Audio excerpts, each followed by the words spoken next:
जोहार। मैं आनंद कुमार और आप देख रहे हैं जनमन की बात। दोस्तों, क्या झारखंड में फिर से ऑपरेशन लोटस को अंजाम देने की तैयारी है? जिस तरह से महाराष्ट्र में शिवसेना के साथ हुआ या जो एनसीपी के साथ हुआ, क्या झारखंड में भी ऐसा कुछ करने की कोशिश होगी? और होगी तो भाजपा का प्राइम टारगेट कौन सी पार्टी होगी? जेएमएम होगा या कांग्रेस होगी या फिर दोनों होंगे? और भाजपा की तरफ से कौन संभालेगा ऑपरेशन लोटस की कमान?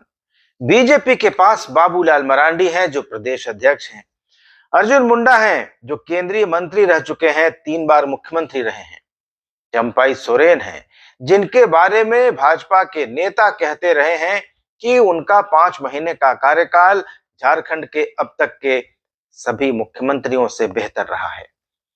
क्या इनमें से कोई होगा जो ऑपरेशन लोटस की कमान थामेगा? तो क्या रघुवर दास को इसीलिए लाया गया है? उनका तो इस मामले में ट्रैक रिकॉर्ड भी रहा है। वे झारखंड विकास मोर्चा को तोड़ चुके हैं। 2016 के राज्यसभा चुनाव के समय का योगेंद्र साव वाला वीडियो भी खूब वायरल हुआ था। तो रघुवर दास को तोड़फोड़ की विद्या आती है, इसमें कोई संदेह नहीं है, और इसको उन्होंने साबित करके भी दिखाया है।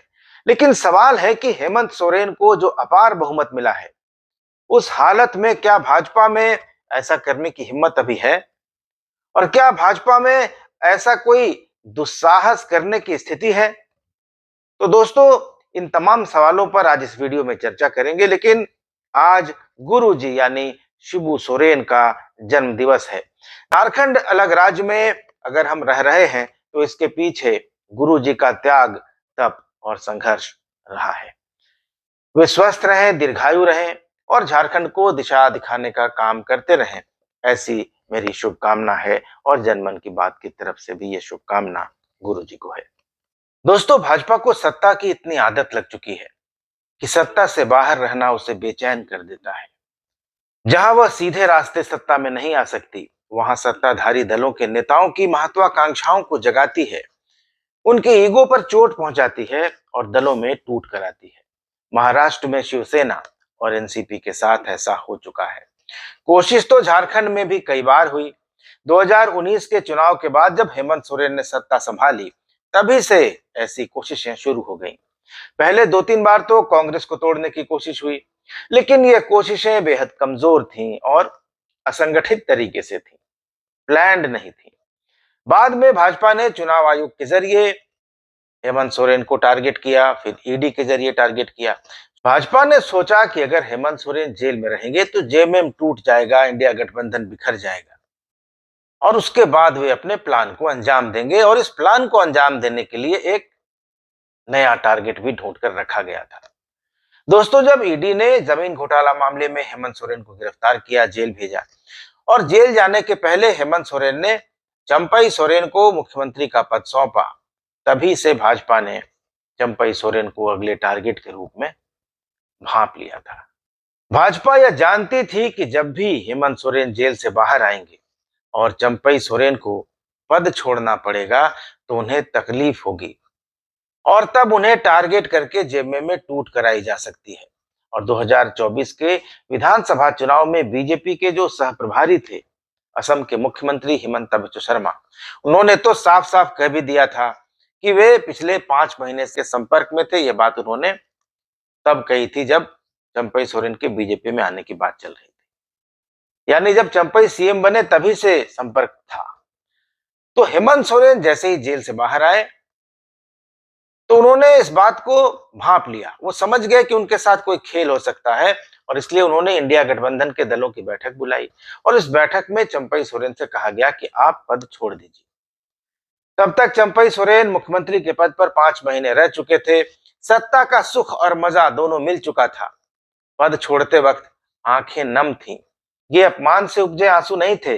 अपमान अगर होता तो हेमंत सोरेन जब मुख्यमंत्री की कुर्सी पर बैठे तो चंपई दादा ने उसी सरकार में मंत्री पद नहीं लिया होता। ताजा ताजा सीएम के पद से हटकर वो फिर हेमंत सोरेन के मंत्री न बन गए होते। लेकिन वे मंत्री बने, क्योंकि तब लेकिन वे मंत्री बने क्योंकि तब महत्वाकांक्षा इतनी विकराल नहीं हुई थी।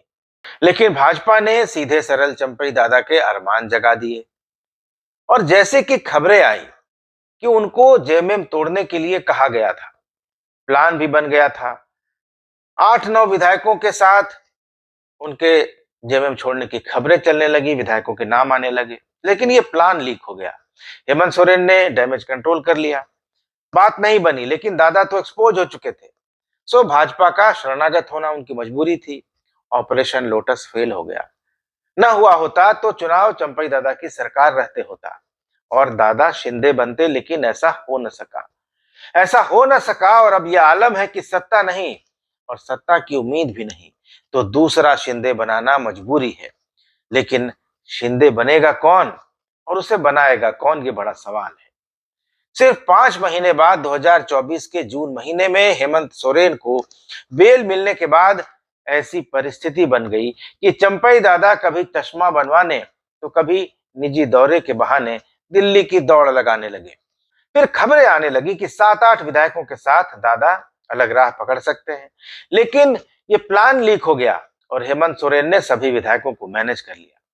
विधायकों ने सफाई देनी शुरू कर दी, अपनी तस्वीरें डालने लगे कि दिल्ली नहीं जा रहे।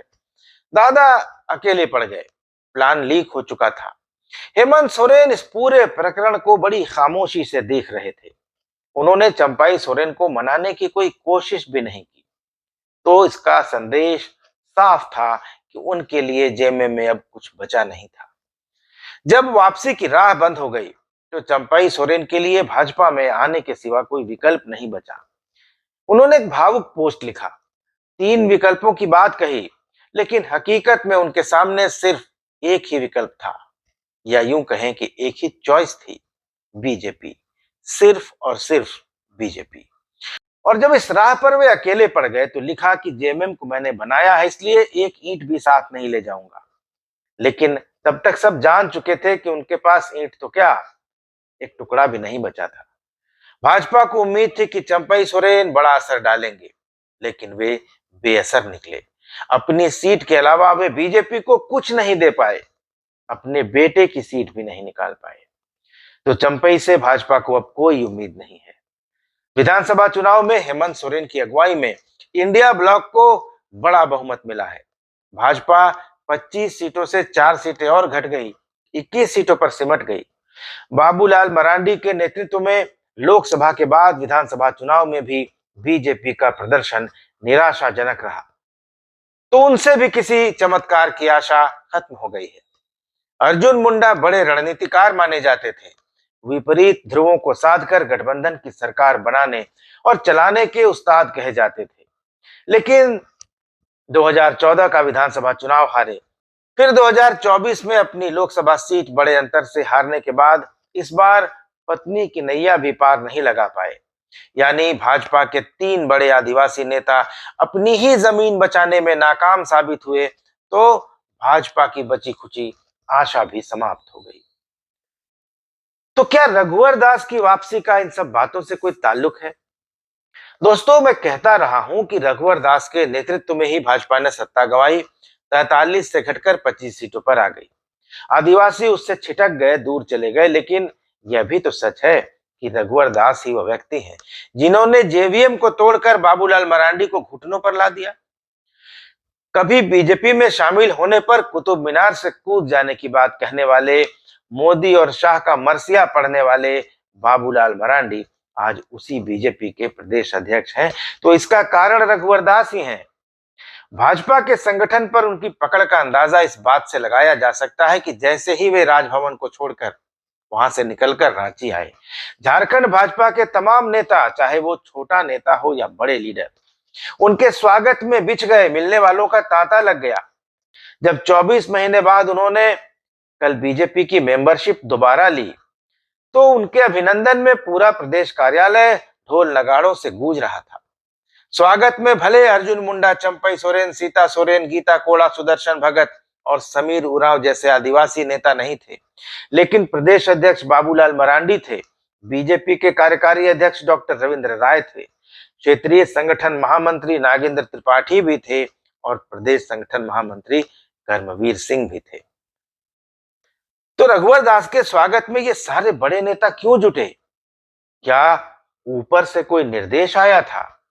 क्या शाह जी का आदेश था कि अब से रघुवर दास इज योर बॉस, अब से आपको इनकी ही सुननी पड़ेगी और इनके ही कहने पर चलना पड़ेगा? और रघुवर दास को देखिए, भाजपा में शामिल होते हुए उन्होंने जो बातें कही और जिस अंदाज में कही, वे भी गौर करने लायक है। उन्होंने कहा कि वी विल कम बैक। तो ये बात कौन कहता है? वही ना कहता है जिसकी हैसियत होती है। रघुवर दास तो ये भी कह रहे हैं कि भाजपा को फिट और फाइटिंग पार्टी बनाना है। अगर राज्य सरकार अपने वादे पूरे नहीं करती है तो कार्यकर्ता अगले 5 महीने प्रतीक्षा करेंगे और उसके बाद आंदोलन करेंगे। तो संगठन की रणनीतियां कौन बनाता है? रघुवर दास वहां से ये बातें कह रहे थे जहां प्रदेश अध्यक्ष थे, जहां क्षेत्रीय संगठन महामंत्री थे। तो उनकी बातों से साफ है कि उन्हें इशारा मिल गया है और प्रदेश के लोगों को भी मिल गया है। आज रघुवर दास ने शिबू सोरेन से मुलाकात की और उन्हें जन्मदिन की बधाई दी, शुभकामना दी। जब वे मुख्यमंत्री बने थे तो उन्होंने अपने आप को शिबू सोरेन का तीसरा बेटा बताया था, लेकिन जैसे ही हेमंत सोरेन यानी शिबू सोरेन के बेटे सत्ता में आए, रघुवर दास ही वो व्यक्ति थे जिन्होंने हेमंत सोरेन के खिलाफ भ्रष्टाचार के आरोपों की झड़ी लगा दी थी। तो क्या इस बार भी रघुवर दास को हेमंत सरकार को डिस्टर्ब करने की जिम्मेदारी दी गई है? अंदर खाने चर्चा हो रही है कि सत्तारूढ़ खेमे में टूट होगी, बड़ी टूट होगी। वैसे विधायक जो मंत्री नहीं बनाए जाने से नाराज हैं, उन्हें टारगेट किया जा सकता है। सोरेन परिवार से सीता को तोड़ने का दांव नहीं चला, राजनीतिक रूप से फायदेमंद नहीं हुआ, तो क्या फिर परिवार पर नजर है? हेमंत सोरेन की मंत्रिपरिषद में जेएमएम की ओर से सारे मंत्री ऐसे हैं जिन पर हेमंत सोरेन का फुल कंट्रोल है, लेकिन कई सीनियर लोग अंदर से दुखी हैं, नाराज हैं। कांग्रेस के अंदर भी यही स्थिति है। राधा कृष्ण किशोर चुनाव के ठीक पहले कांग्रेस में आए, हर चुनाव में पार्टी बदलते रहे थे, लेकिन अभी कांग्रेस की तरफ से सरकार में नंबर 2 की हैसियत है मुख्यमंत्री के बाद। इरफान अंसारी और शिल्पी नेहा तिर्की को मंत्री बनाए जाने पर भी कांग्रेस विधायकों में नाराजगी है। ऐसे में भाजपा महाराष्ट्र की तरह कोई खेल करने की अगर सोच भी रही है तो इस पर अचरज करने की कोई जरूरत नहीं है। लेकिन क्या झारखंड में कोई विधायक इतना महत्वाकांक्षी, इतना एम्बिशियस है कि वह शिंदे या अजित पवार बन जाए और जिसे अपनी पार्टी के एक बड़े गुट का, एक बड़े धड़े का समर्थन भी हासिल हो? और उससे भी बड़ा सवाल है कि क्या रघुवर दास को झारखंड में किसी शिंदे या किसी अजित पवार की खोज करने, उसे तैयार करने और ऑपरेशन लोटस को अंजाम देने के लिए चुना गया है? लेकिन भाजपा को यह बात भी याद रखनी चाहिए कि सामने हेमंत सोरेन हैं, जिन्होंने पिछले 5 सालों में भाजपा का हर दांव विफल किया है और प्रचंड बहुमत के साथ सत्ता में वापसी की है। रघुवर दास की वापसी से साफ है कि भाजपा को अब आदिवासी नेतृत्व पर भरोसा नहीं रहा, इसलिए एक बार फिर वह ओबीसी कार्ड खेलने पर मजबूर हुई है। रघुवर दास की वापसी तो दोस्तों हो गई है, लेकिन इसके इफेक्ट्स और इसके साइड इफेक्ट्स को समझने के लिए हमें थोड़ा और इंतजार करना पड़ेगा। तो देखते हैं आगे आगे क्या होता है। आपको ये वीडियो कैसा लगा, इस पर अपनी प्रतिक्रिया जरूर दीजिएगा। चैनल को सब्सक्राइब नहीं किया है तो सब्सक्राइब जरूर कर लीजिएगा। धन्यवाद। नमस्कार।